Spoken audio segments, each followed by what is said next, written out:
Ya, halo anak-anak sekalian, apa kabarnya? Semoga pada saat ini kita senantiasa berada dalam keadaan sehat walafiat dalam melakukan setiap aktivitas kita. Ya, baik. Dalam video ini Bapak akan mencoba menguraikan tentang satu konsep materi pembelajaran dalam proses pembelajaran kita. Dalam hal ini adalah konsep anabolisme.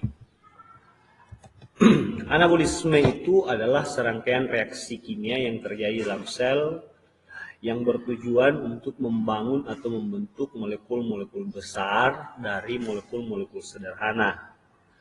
Nah, dalam proses pembentukan molekul itu atau penyusunan molekul itu tetap membutuhkan energi. Energi itu akan diperoleh dari ATP yang di mana tempat terjadinya reaksi itu terjadi. Kemudian, apa peranan si anabolisme ini? Anabolisme adalah suatu peranan reaksi kimia yang sangat penting untuk tubuh kita dalam melakukan proses pertumbuhan dan perkembangan atau perbaikan jaringan, pembentukan senyawa yang kompleks dalam tubuh. Kemudian dia juga berperan sebagai suatu reaksi untuk penyimpanan energi. Itu semua reaksi anabolisme yang terjadi dalam tubuh kita. Pada dasarnya, anabolisme adalah kebalikan dari katabolisme.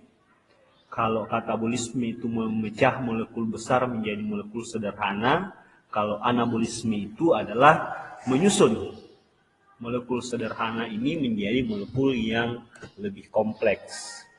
Nah, contoh-contoh yang terjadi atau reaksi yang bisa kita lihat yang terjadi pada tubuh makhluk hidup itu diantaranya ada yang disebut dengan pembentukan jaringan.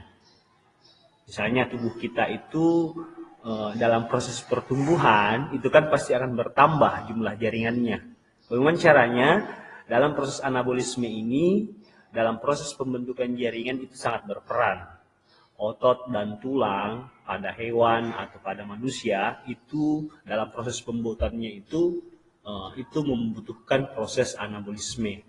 Kemudian contoh yang kedua bisa kita lihat juga dalam proses sintesis biomolekul. Misalnya pembuatan protein, lemak, dan asam nukleat. Itu semuanya melalui reaksi anabolisme. Kemudian kalau proses itu sudah terjadi dan berlangsung sudah banyak dalam tubuh kita, ada namanya penyimpanan energi. Nah, dalam bentuk biomolekul, energi yang lebih besar dapat tersimpan dalam tubuh kita. Misalnya glikogen atau pati kalau misalnya anabolismenya terjadi dari proses fotosintesis. Contoh-contoh inilah yang kemudian merupakan reaksi anabolisme yang terjadi pada tubuh makhluk hidup. Nah, untuk menguraikan lebih jauh, kita mengenal dulu bagaimana sih jalur energi yang terlibat dalam proses anabolisme. Yang pertama, energi yang digunakan pada saat proses anabolisme itu terjadi. Proses energi itu proses yang membutuhkan anabolisme yang membutuhkan energi itu umumnya dihasilkan dari reaksi katabolisme. Nah, energi tersebut digunakan untuk menggunakan ikatan kimia yang baru yang menyusun molekul-molekul besar. Contohnya ATP yang dihasilkan dari proses glikolisis atau siklus Krebs, NADPH. Nah,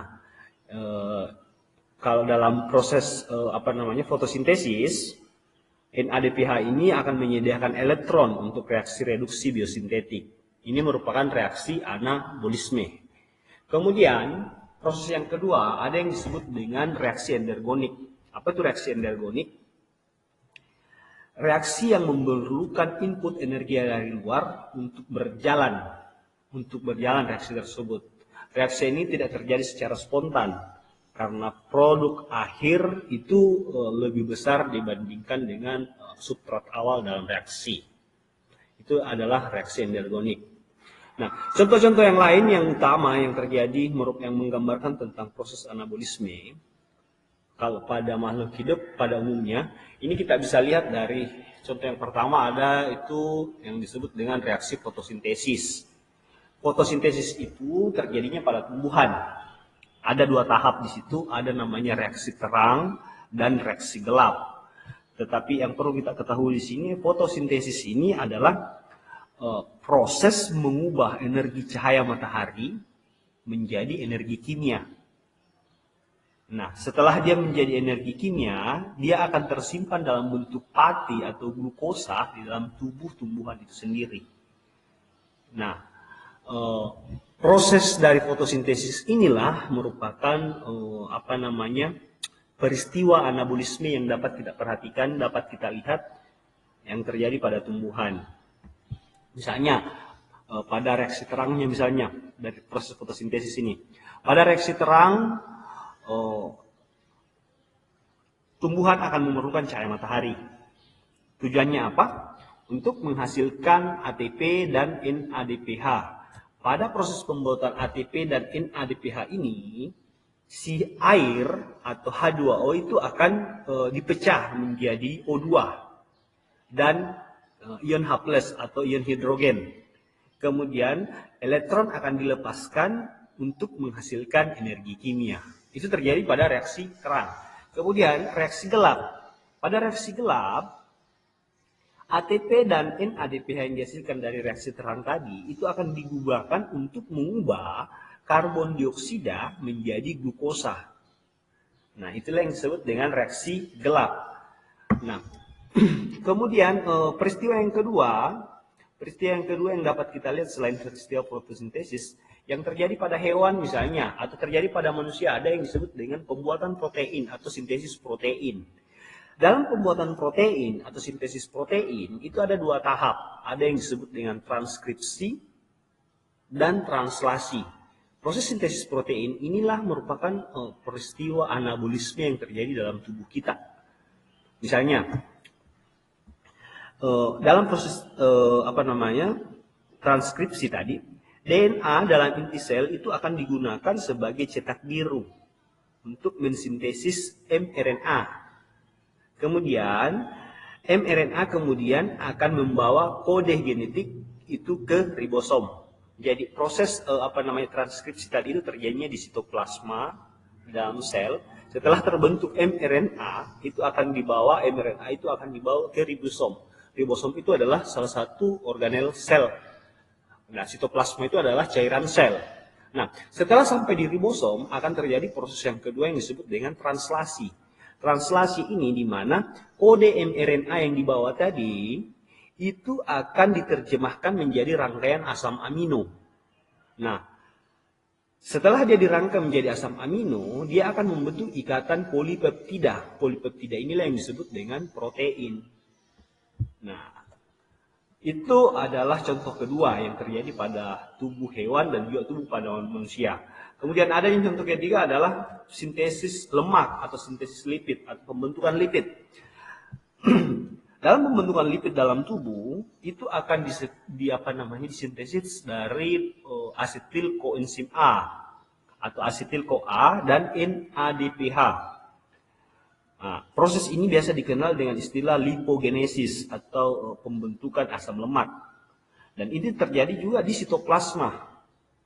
Nah, tahapan-tahapan anabolisme, ini pada dasarnya baik fotosintesis, sintesis lemak maupun sintesis lipid tadi, pada dasarnya ada 3 gambaran umum yang terjadi dalam proses reaksi anabolisme itu.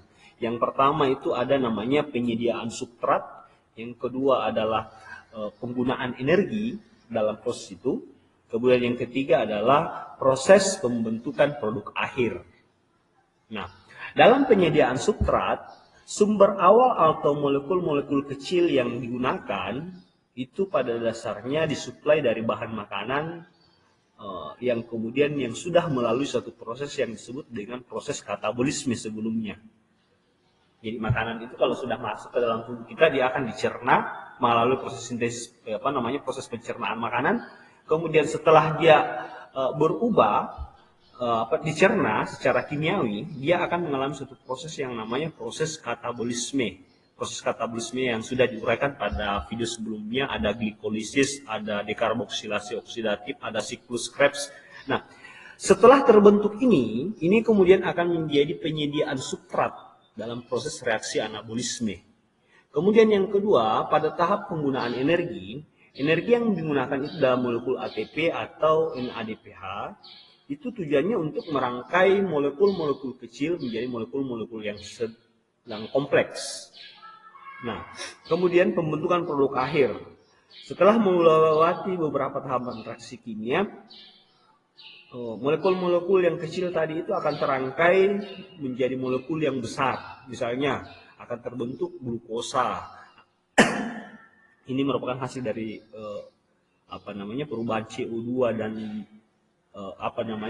H2O, itu hasil dari proses fotosintesis kan. Dia akan terbentuk glukosa dalam bentuk pati, kemudian protein. Kalau misalnya kita lihat dari proses pembentukan atau sintesis protein, kemudian lemak, itu merupakan proses dari lipogenesis.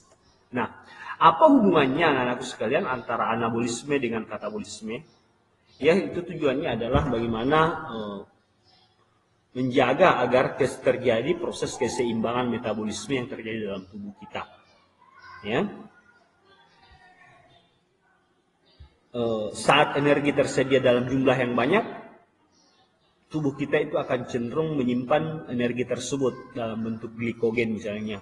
Tetapi kalau saat tubuh kita akan membutuhkan energi dalam waktu yang cepat, maka tubuh kita itu akan mengubah energi tersebut menjadi energi yang akan digunakan. Dalam hal ini adalah proses katabolisme juga terjadi.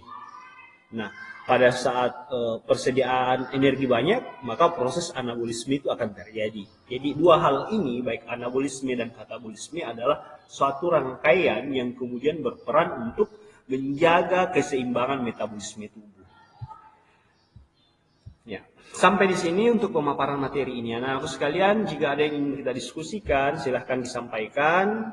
Dan jika ada pemahaman konsep yang Bapak sampaikan yang perlu dipertanyakan, mari kita diskusi sama-sama untuk memperbaiki pembelajaran kita. Ya, sekian dan terima kasih.